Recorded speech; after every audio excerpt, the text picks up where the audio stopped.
اب قرآن کا معاملہ یہ ہے کہ عربوں کو اپنی زبان پر بڑا ناز تھا،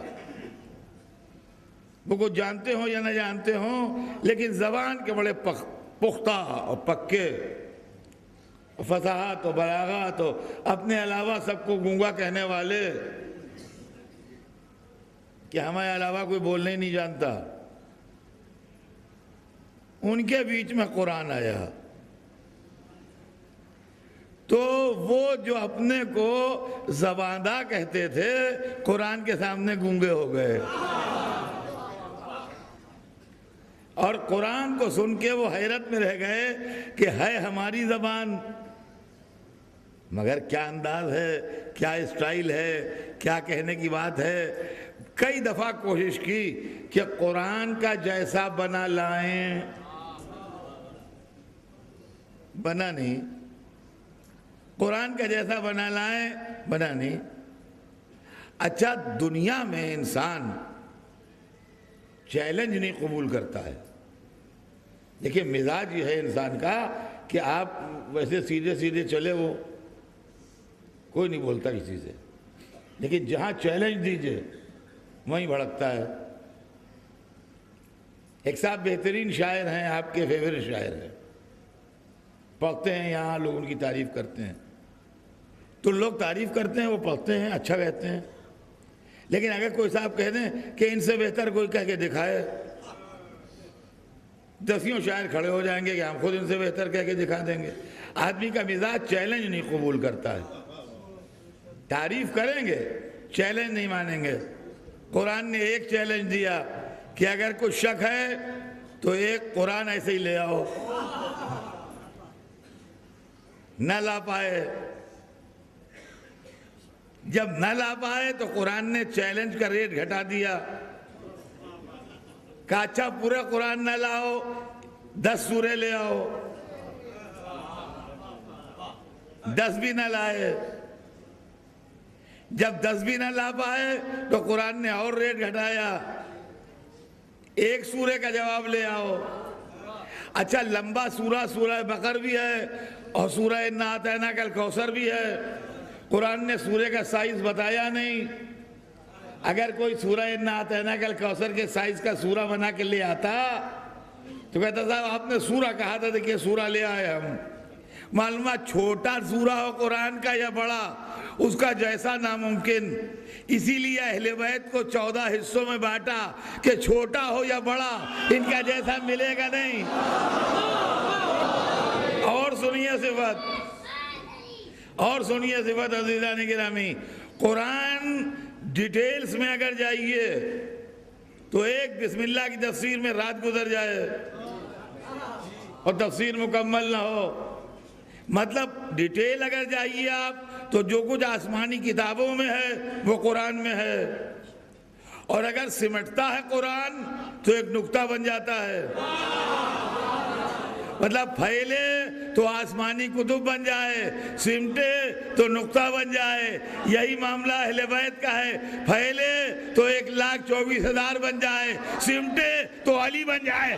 قرآن الحمدللہ آج بھی موجود ہے، اور عربی زبان بھی دنیا میں ایگزسٹ کرتی ہے، ایسا نہیں ہے کہ یہ زبان فنا ہو گئی ہو۔ دنیا کے بہت سے ممالک عربی بولتے ہیں، اور قرآن کا چیلنج آج بھی ہے کہ اگر ڈاؤٹ ہے تو اس کا جیسا لے آؤ، اگر شک ہے تو اس کا جیسا بنا لاؤ، 1 سورہ ہی بنا لاؤ۔ لیکن آج تک کوئی 1 سورہ بنا نہ سکا۔ تو قرآن زبان و بیان کا معجزہ ہے، اہل بیت علم و حکمت، سیرت و کردار کا معجزہ ہے۔ سیرت اہل بیت بھی تاریخ کے اندر باقی ہے، خالی قرآن ہی نہیں باقی ہے، تاریخ میں سیرت اہل بیت بھی باقی ہے۔ جس کو ڈاؤٹ ہو، جس کو شک ہو، وہ کسی ایک کا جیسا بنا لائے۔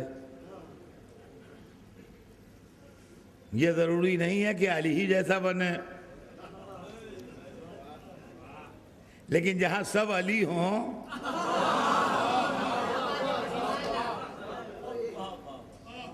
وہاں کوئی بنا کے کیا لائے گا؟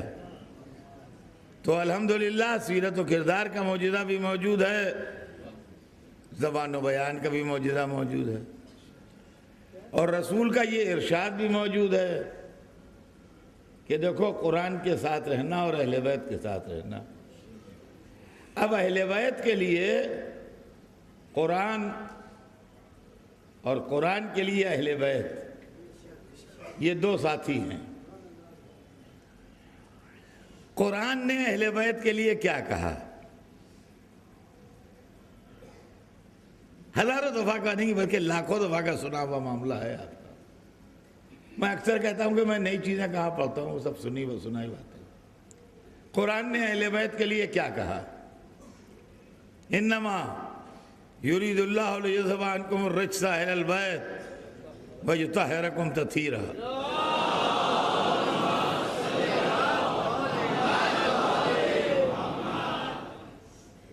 اللہ نے یہ ارادہ کر لیا ہے اہل بیت کہ آپ کو ہر طرح کی گندگی سے دور رکھے گا اور آپ کو اس طرح پاک و پاکیزہ رکھے گا جو پاک و پاکیزہ رکھنے کا حق ہے۔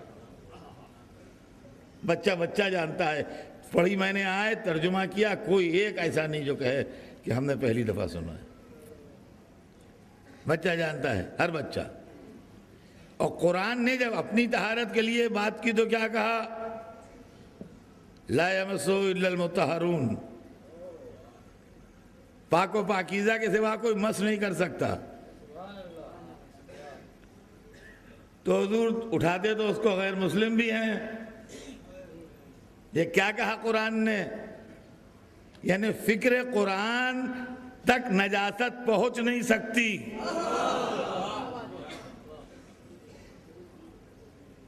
توجہ چاہتا ہوں عزیزان گرامی، ایک منزل ایسی عرض کر دوں آپ سے کہ جو اکثر لوگوں کے دماغ میں شبہے پیدا ہوتے ہیں آیت تطہیر کے لیے، تو وہ چیز دور ہو جائے۔ پہلی بات جو کہی گئی وہ نگیٹو لائن ہے، انما یرید اللہ لیذھب عنکم الرجس اہل البیت۔ اللہ نے ارادہ کر لیا کہ آپ سے گندگی کو دور رکھے، یہ نگیٹو اپروچ ہے۔ پاک رکھے، یہ پازیٹو اپروچ ہے، اور گندگی دور رہے، یہ نگیٹو اپروچ ہے۔ لیکن یہ بڑی اہم بات تھی کہ گندگی دور رہے۔ اب سمجھ میں آیا کہ بہت کچھ دیکھنے کے بعد اور بہت کچھ پڑھنے کے بعد اور بہت کچھ سمجھانے کے بعد اور بہت کچھ دلیلیں دینے کے بعد کچھ دل اہل بیت کی طرف مائل نہ ہوئے، اور دشمنی اہل بیت ان میں بھری رہی۔ یہ آیت کا ٹکڑا نہ ہوتا تو سمجھ میں نہ آتا، اس لیے کہ جہاں اصل میں نجاست ہوتی ہے اہل بیت کے قریب نہیں آتا۔ اب لوگ کہتے ہیں کہ صاحب یہ بات سمجھ میں نہیں آئی، کیا حضور کے ہاتھ میں کافروں نے آن کے ہاتھ نہیں ملایا؟ تو گندگی تو آئی ان کے پاس۔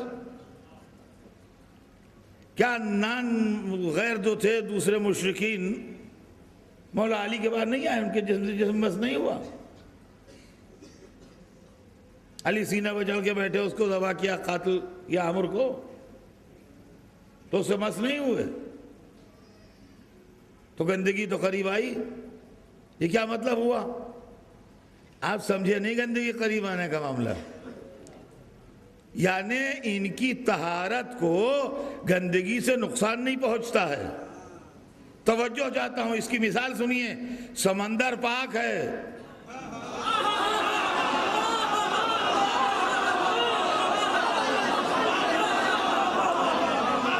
سمندر پاک ہے، آپ کتے کو لے جا کے غوطے دیجئے، کتا نجس رہے گا، سمندر پاک رہے گا۔ سمجھے آپ؟ لیذھب عنکم الرجس، آپ سے رجس دور رہے۔ معلوم ہے ایک صاحب کو پوچھ رہے تھے کہاں گئے، کہ وہ سمندر میں سور نہلانے گئے ہیں.